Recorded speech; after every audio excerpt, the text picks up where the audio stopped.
Hi guys. So சூதுகவும் one, அதாவது 2013 வந்த பயங்கரமான கல்ட் கிளாசிக். எனக்கு நல்லா ஞாபகம் இருக்கு. நான் ஸ்கூல் டைமில் கடைசியாக 2 விஜய் சேதுபதி படம் பார்த்துருந்தது வந்து பீஸாவும், நடுவில் கொஞ்சம் பக்கத்தை காணாமல். அதனாலேயே எனக்கு ஒரு சின்ன எக்ஸ்பெக்டேஷன் இருந்துச்சு. அதை வச்சு தான் இந்த படம் நான் பார்த்தேன். அப்போ எனக்கு இந்த டைரக்ஷனு இது வந்து பெருசாக எதுவுமே தெரியாது.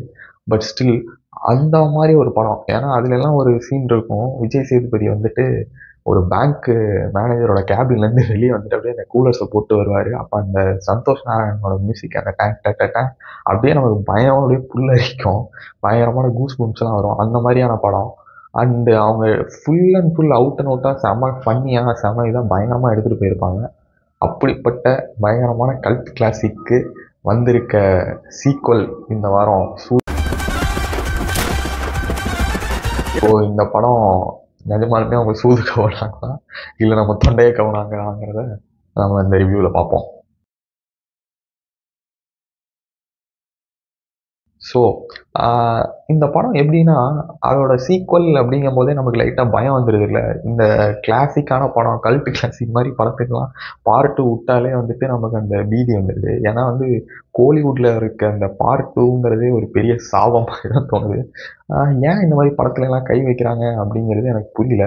ஸோ இதில் என்னென்னா, இது ஒரு ப்ராப்பர் சீக்வல் மாதிரி தான் ஸ்டார்ட் பண்ணுறாங்க. ஏன்னா அந்த படத்தில் இருக்க அருமை பிரகாசம், நம்ம கருணாகரன் வந்து இந்த படத்துலையும் மினிஸ்டராக இருக்கார். அண்டு ஒரு எலெக்ஷன் வரப்போகுது அவருக்கு. அதனால ஒரு சில ப்ராப்ளம்ஸ் இருக்குது. அண்ட் நம்ம மிர்ச்சி சிவா வந்து அங்கே இருக்க விஜய் சேதுபதி மாதிரியே ஒரு கேங் வச்சு இது பண்ணிட்டு இருக்காரு. இது என்னன்னா, அப்படியே அந்த படத்தை வந்து நம்ம இந்த கிரிக்கெட் டீம்ல எல்லாம் எப்படின்னா பர்ஃபெக்ட் ரீப்ளேஸ்மெண்ட்னு சொல்லுவோம். ஒரு பிளேயர் இன்ஜூர் ஆகிட்டா அந்த பிளேயருக்கு பதிலாக அப்படியே இன்னொரு பிளேயர் தூக்கி போடுறது. அது மாதிரி கேரக்டர்ஸே வந்துட்டு பர்ஃபெக்டாக ரீப்ளேஸ் பண்ணியிருக்காங்க. அந்த கேரக்டருக்கு பதிலாக இவர், இந்த கேரக்டருக்கு பதிலாக இவர், அங்கே ஒரு டெரர் போலீஸா, இங்கே 2 டெரர் போலீஸு அப்படின்னு சொல்லிட்டு அப்படியே ரீப்ளேஸ் பண்ணி அதில் வர்ற சீன்ஸையே வந்து உல்டா பண்ணி ஒரு மாதிரி ஏதோ அப்படியே எடுத்து வச்சிருக்காங்க. மிர்ச்சி சிவா வந்துட்டு நமக்கு தமிழ் படம்ல எல்லாம் வந்து பயங்கரமாக ஒர்க் அவுட் ஆகிருக்கும். ஏன்னா வந்து அது இன்னொரு படத்தோட ஸ்பூஃப் அப்படிங்கிறனால. இந்த படத்தில் வந்து இது நீங்கள் ஏன் இதையும் வந்து அவர் அந்த டெட் பேன் எக்ஸ்பிரஷனோட ஒரு இது டெலிவர் பண்ணுறது, மொத்தமாக எனக்கு தெரிஞ்ச படத்தில் ஒரு 2-3 இடத்துல உங்களுக்கு சிரிப்பு வந்தாலும், நம்ம ஒரு காமெடி படம் அப்படின்னு எக்ஸ்பெக்ட் பண்ணி போகிறப்ப அது எப்படி அக்செப்டபுள்னு தெரில.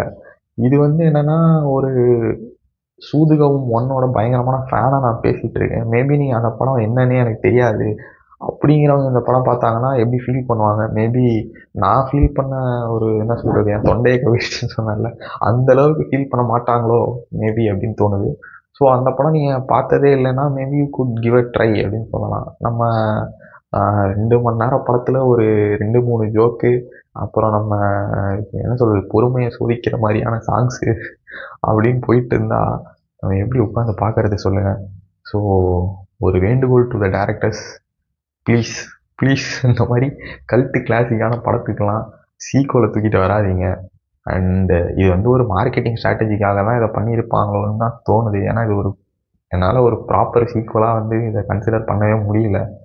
ஆனால் நலன் குமாரசாமி பண்ணியிருந்துருக்கணும், இல்லை அடிச்சிருந்துருக்கணும். சும்மா அந்த பேர் வச்சு ஒரு மைலேஜ் எடுத்துக்கிறதுக்காக தான் இதை பண்ணியிருக்காங்கன்னு தோணுது.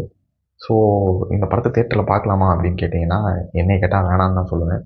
So if you don't know what Soodhu Kavvum one is, maybe and you're a fan of Mirchi Shiva's acting and அவரோட இதுனா, you can give Soodhu Kavvum to a try. அவ்வளோதான் guys. So see you in the next video. Bye guys.